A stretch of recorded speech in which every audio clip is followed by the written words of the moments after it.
Bismillahirrahmanirrahim. Alhamdulillahi Rabbil Alamin. Salatu wassalamu ala asyrafil anbiya'i wal mursalin. Nabiyina Muhammadin wa ala alihi wa sahbihi ajma'in. Assalamualaikum warahmatullahi wabarakatuh. So insyaAllah, Ar-Rusul wa Risalat. So tinatalakay pa rin natin yung kainaman ni Propeta Muhammad sallallahu alaihi wasallam kung iahambing sa iba pa mga propeta. So meron ng hadith na si Propeta Muhammad sallallahu alaihi wasallam ay nakakahigit sa iba pa mga propeta sa 6 na bagay. Sa 6 na bagay. Balikan nga natin yung ano na yun.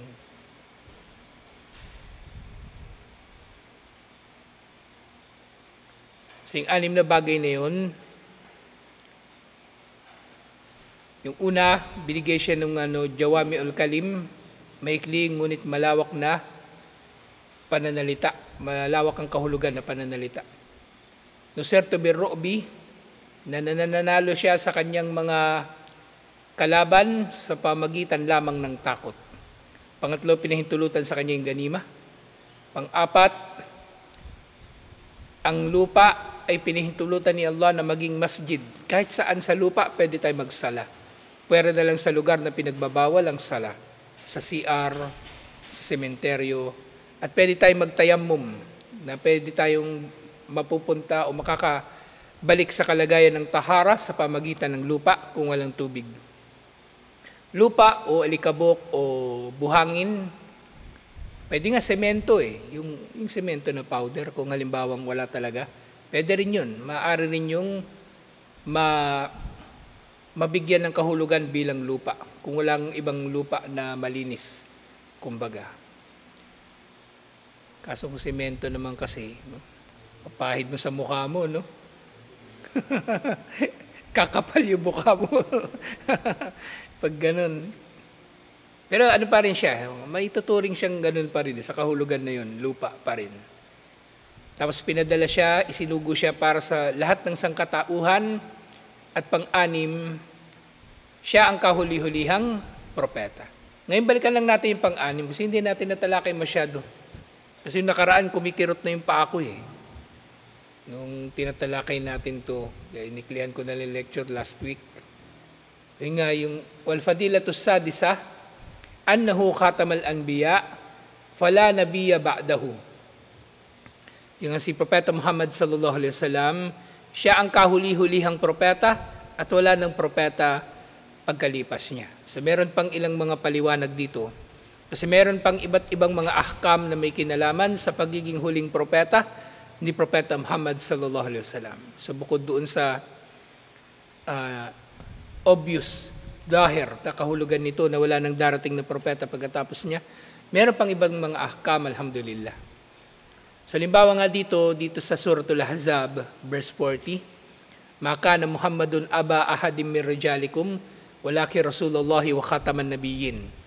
Si Propeta Muhammad sallallahu alaihi wasallam, hindi siya ama ng sino man sa inyo, subalit siya ay sugo ni Allah at kahuli-hulihang propeta. So si Propeta Muhammad sallallahu alaihi wasallam, wala siyang anak na lalaki na nabuhay na hanggang sa edad ng pagbibinata o pagdadalaga. Ang lahat ng kanyang mga inapo ay mula kay Fatima na babae.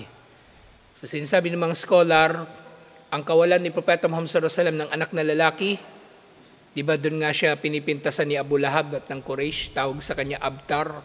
Pero hindi, ang tunay na Abtar sila, yung mga hindi mananampalataya.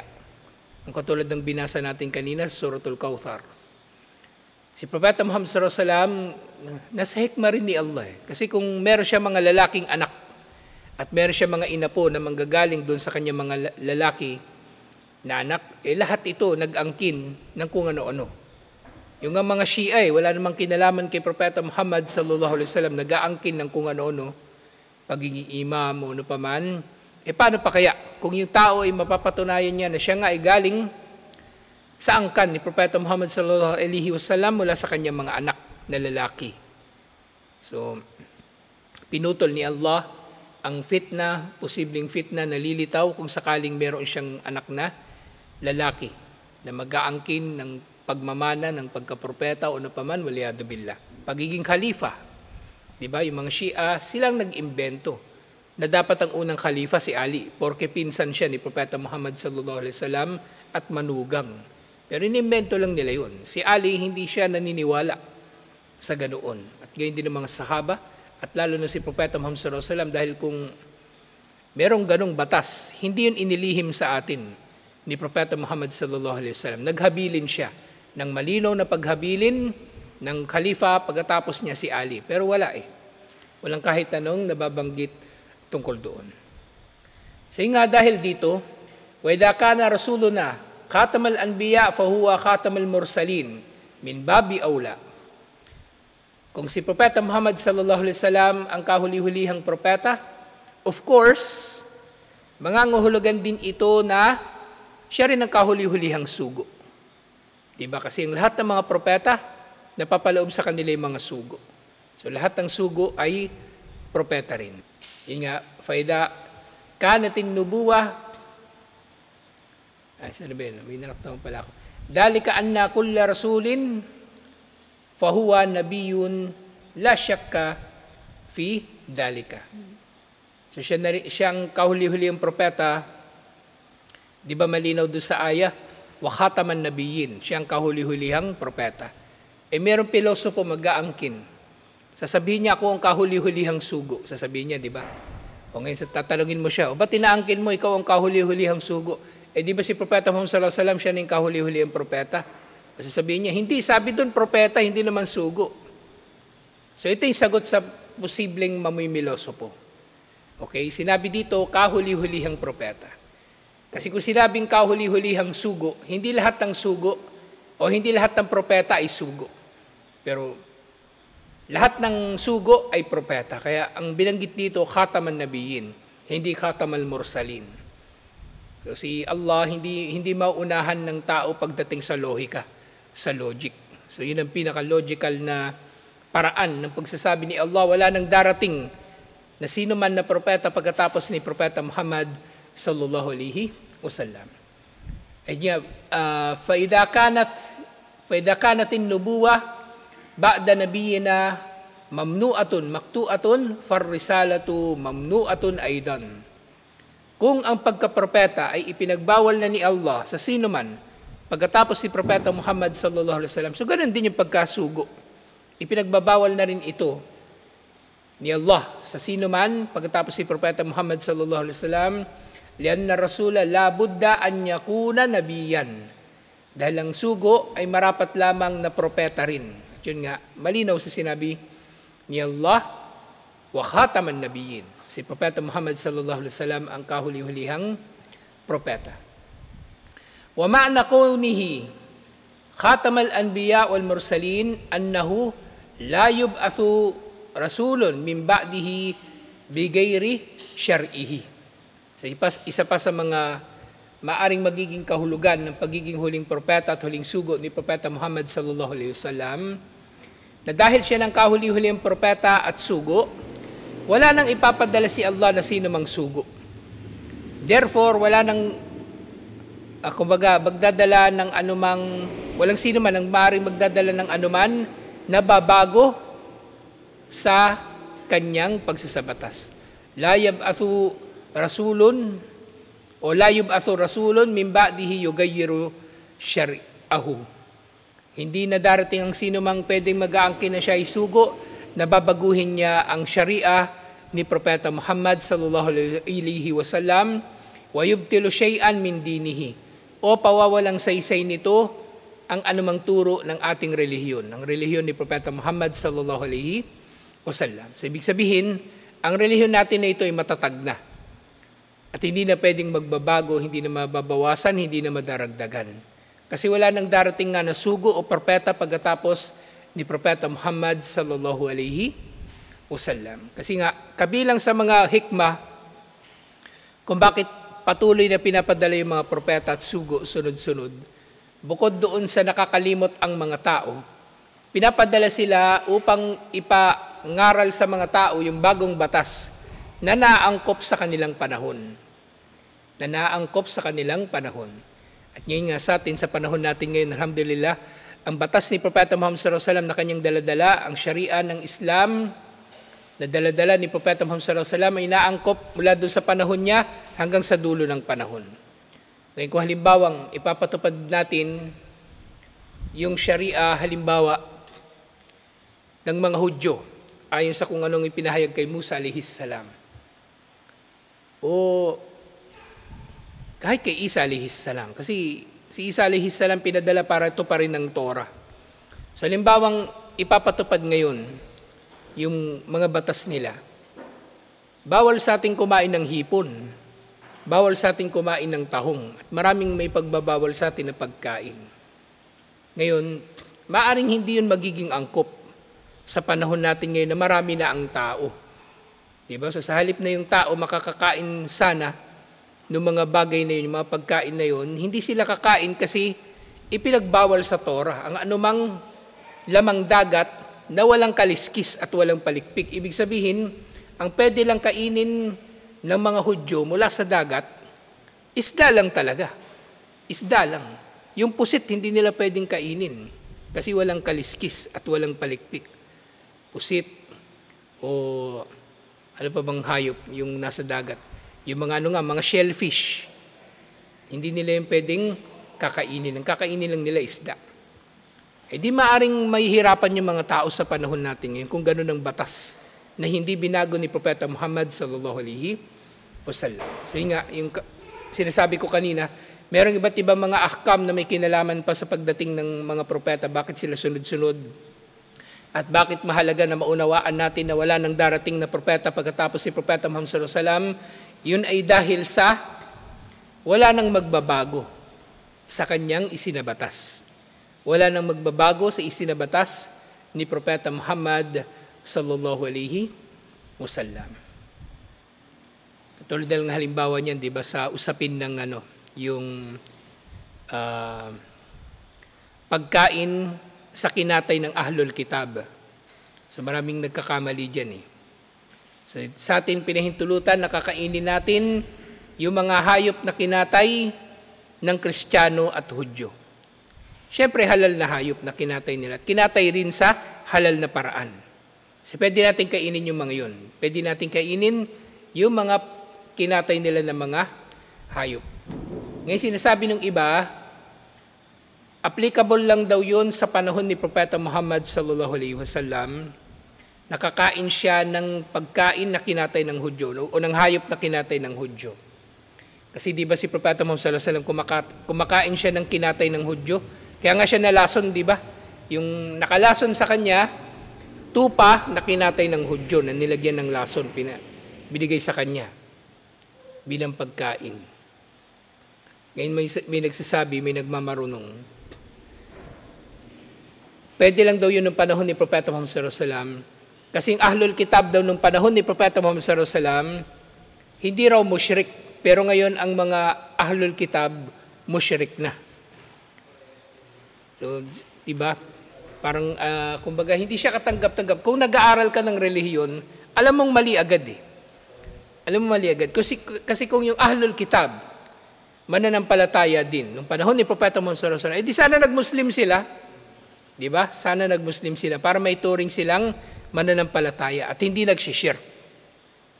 Walang sino man ang maaring nasa labas ng Sharia ng propeta na nasa panahon at lugar nila. Dapat lahat sila ay nasasakop ng Sharia na yun. So hindi pwedeng sasabihin ng sino man na yung mga Ahlul Kitab ng panahon ni Propeta Muhammad sallallahu alaihi wasallam ay mananampalataya. Hindi sila mananampalataya. Kaya nananatili silang Ahlul Kitab. Kasi kung nanampalataya sila, edi Muslim sila, mu'min, ganun, hindi Ahlul Kitab. At ngayon nga, sa panahon natin ngayon, sinasabi nila, musyrik daw yung mga Ahlul Kitab ngayon. Paano ba nagsishirk ngayon ang Ahlul Kitab?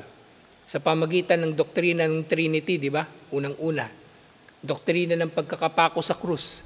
Doktrina ng pagsamba kay Jesus, kay Maria, sa mga santo at mga anghel, na actually, bago pa man naging propeta si Propeta Muhammad sallallahu alaihi wasallam, meron na nito na mga katuruan nila. Meron na, may Trinity na bago pa naging propeta si Propeta Muhammad sallallahu alaihi wasallam. Meron na. Lahat ng pinaniniwalaan nila ngayon, meron na nung panahon pa ni Propeta Muhammad sallallahu alaihi wasallam o mas nauna pa. Mas nauna pa sa kanya ng mga katuruan.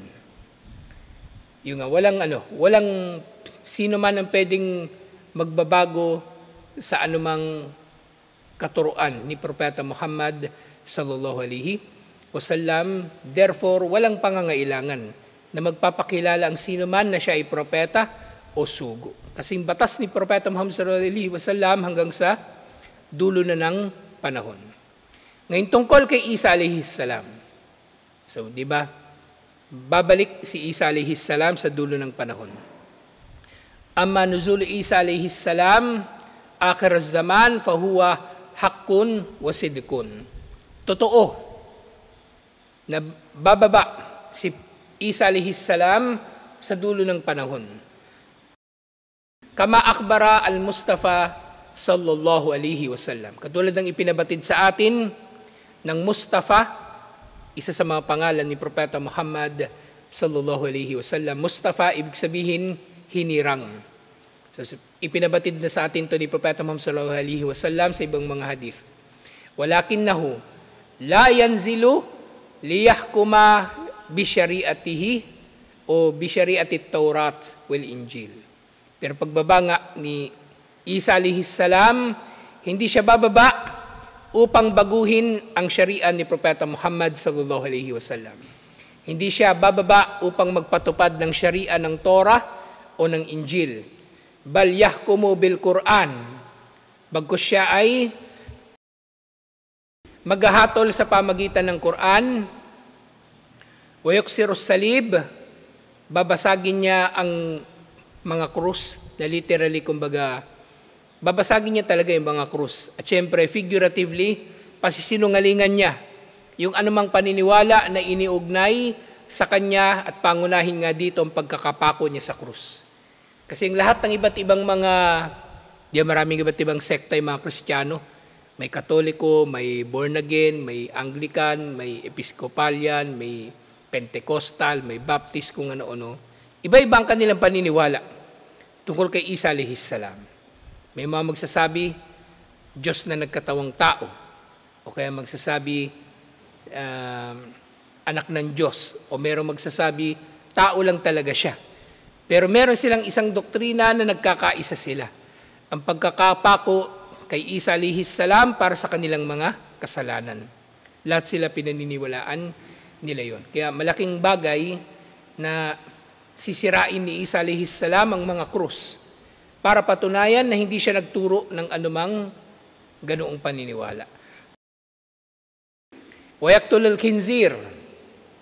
Papatayin ni Isa alaihi salam ang mga baboy na naging halal sa pamagitan daw niya. So inangkin ni Pablo, so maaring literal nga ito din na, kumbaga ipapalipol niya sa buong mundo yung baboy na ginawang halal sa pamagitan niya. Kaya nga sa panahon ni Isa alaihi salam, magmumuslim lahat Magmumuslim lahat. Kaya walang matitirang kafir, liban na lang nadidigmain ni Isa alaihi salam. Didigmain din sila ni Isa alaihi salam o maaring syempre ipapatupad din yung jizya at iba't iba pang mga ahkam na may kinalaman sa jihad ayon sa syariah ni Propeta Muhammad sallallahu alaihi wasallam. Hindi siya darating para magkaroon ng pagbabago. Whereas, yun nga, nakikita nga natin doon sa mga nagpapakilala na mga propeta na dumating pagkatapos si Propeta Muhammad sallallahu alaihi wasallam, nabagitan natin ito nung nakaraan yung ilan sa kanila, di ba?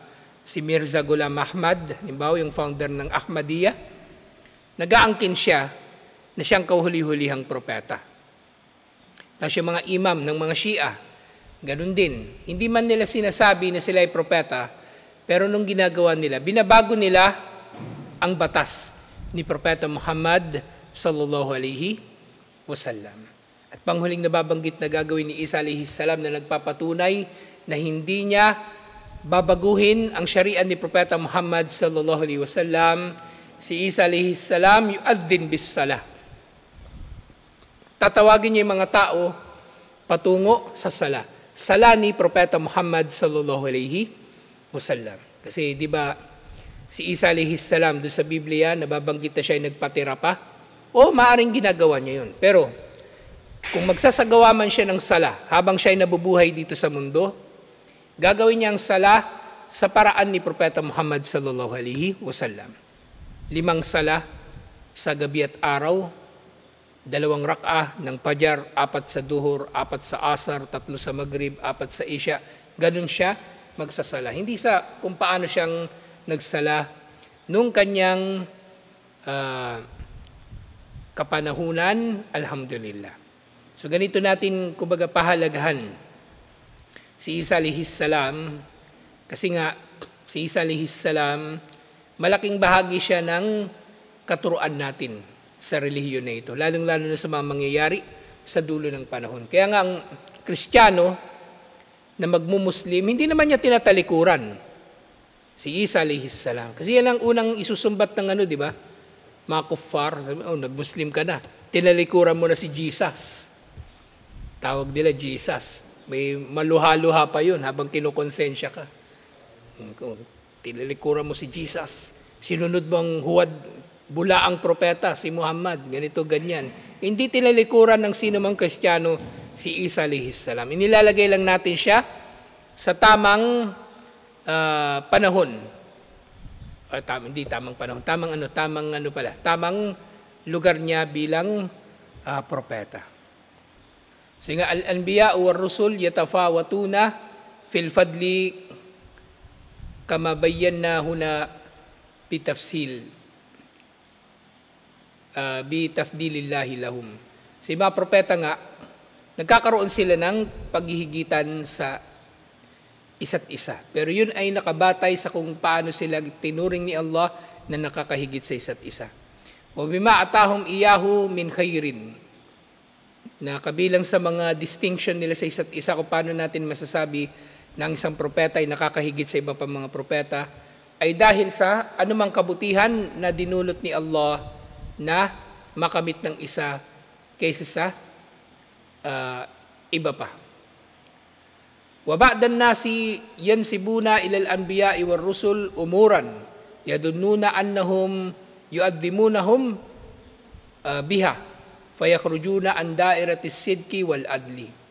Pero nga merong mga tao na inaangkin nila na sila ay dumadakila lang o nagdadakila lang sa kanilang mga propeta at sugo, pero lumalampas na sila sa mga hangganan ng pagiging makatotohanan at makatarungan sa kanilang pagpapahalaga sa mga propeta. So tulad nga nangyari sa mga Kristiyano, sobra-sobra silang magpahalaga kay Isa alayhis salam. Famindalika, du'a o kathiran min al-muslimina lirrasuli sallallahu alayhi wa sallama kailina ya awwali khalqillah ya nura arshihi at iba pa. So dahil dito meron daw mga Muslim, nagmamalabis nga rin sila kay Propeta Muhammad sallallahu alayhi wa sallam, na tinatawag nila si Propeta Muhammad sallallahu alaihi wasallam sa mga pangalan na hindi karapat-dapat na iuugnay sa kanya. Ito lang ang maaari nating iugnay sa kanya, yung mga napagtibay na siyang kahuli-huli yung propeta, halimbawa siya yung Mustafa at iba't iba pa. Pero yung tawagin mo siya, halimbawa sasabihin nila, ya ulo khalqillah, o awwal pala, ya awwala khalqillah, o kauna-unahang nilikha ni Allah, walang batayan nito. Walang batayan. Na kauna-unahang nilikha ni Allah, si Propeta Muhammad sallallahu alaihi wasallam, walang batayan. O kaya, ya nura arshihi, o liwanag ng trono ni Allah, wala rin itong batayan. At syempre, walang batayan na tatawagin natin si Propeta Muhammad sallallahu alaihi wasallam sa ganitong anyo na parang nagduduan na tayo sa kanya. So, ito yung mga matitindi na mga paglabag kay Propeta Muhammad sallallahu alaihi wasallam. So nga, sa usapin, kumbaga dito, inilalagay nga natin si Propeta Muhammad sallallahu alaihi wasallam sa kanyang kalalagyan lang. Katulad ng kung paano natin inilalagay si Isa alayhis salam sa kanyang kalalagyan. Ngayon, kung meron bang mga propeta o mga tao pala na nag-angkin na sila yung mga propeta, totoo, marami. Kahit buhay pa si Propeta Muhammad sallallahu alaihi wasallam, meron nang nag-angkin na mga propeta. Wala sa Arabic itong nito footnote, pero basahin natin nandito sa English. So doon panahon daw ni Propeta Muhammad sallallahu alaihi wasallam, buhay pa siya meron na nag-angkin ng pagkapropeta. Halimbawa niyan si Musaylimah, buhay pa si Propeta Muhammad sallallahu alaihi wasallam, nag-angkin na siya ay propeta. Si Al-Aswad Al-Ansi, si Sajah, at iba pa. At yun din, paminsan-minsan ay mayroong lumilitaw na iba pa. Nabanggit na ito natin nung nakaraan, pero nabanggit dito sa footnote yung ilan sa kanila. Halimbawa nga dito, yung founder ng sekta ng Baha'iya, na yung mga estudyante ni Ali Muhammad al-Shirazi, ang tawag sa kanya nung mga estudyante niya o tagasunod niya, Bahaullah. At sila nga yung tinatawag na Bahaiya. Hindi ko nga alam kung kahulugan ng ano, hindi nga Arabic na salita ito eh. Yung Bahaullah. Baha ng ano, yung tubig. So syempre si Ahmad, Mirza Ghulam Ahmad ng Qadianiyah, at iba't iba pang mga sekta na meron sila mga pinunong panrelihiyon na kumbaga nagpakilala na sila yung mga propeta waliyadu billah. So malinaw ang usapin na si Propeta Muhammad sallallahu alaihi wasallam ang kahuli-hulihang propeta at ang kahuli-hulihang sugo, na kaakibat nito yung iba't ibang mga ahkam na may kinalaman dito. Walang magbabago sa kanyang batas, walang madaragdag, walang mababawas. At kung babalik man si Isa alayhis salam, hindi siya babalik para ipatupad yung kanyang sharia, susundin niya lang ang sharia ni Propeta Muhammad sallallahu alaihi wasallam. Kaya pagdating ng di ba yung Ya'juj wa Ma'juj, andito si Isa alayhis salam nun. Ang magiging pakikidigma ng mga Muslim, kumbaga laban sa Ya'juj wa Ma'juj, ganoon din. Mapapaloob sa kung paano ang pakikidigma sa sharia ni Propeta Muhammad sallallahu alaihi wasallam. Ayon sa sharia ni Propeta Muhammad sallallahu alaihi wasallam, alhamdulillah. So tutuloy natin ito, inshallah, na malilinaw pa natin yung usapin ng pagkuha ng mga tao ng paboritong mga propeta. So di ba merong mga paboritong propeta yung mga tao, halimbawa yung mga Hudyo, kay Musa alayhis salam lang sila kumikiling, ang mga Kristiyano kay Isa alayhis salam. Hindi na nila kilala yung iba eh. Hindi nila kilala ang iba. Sa totoo lang. Diba, ngayon, di ba? Punta tayo kahit saang merong Kristiyano. Tanungin natin, kilala ba nila iba pang mga propeta? Si Noah, si Jacob, si Solomon. Hindi nila alam yung mga yon. Ang kilala nila si Jesus. Kasi yun na lang yung pinahalagahan nila. At maling-mali ito at lilinawin pa natin inshallah. Assalamualaikum warahmatullahi wabarakatuh.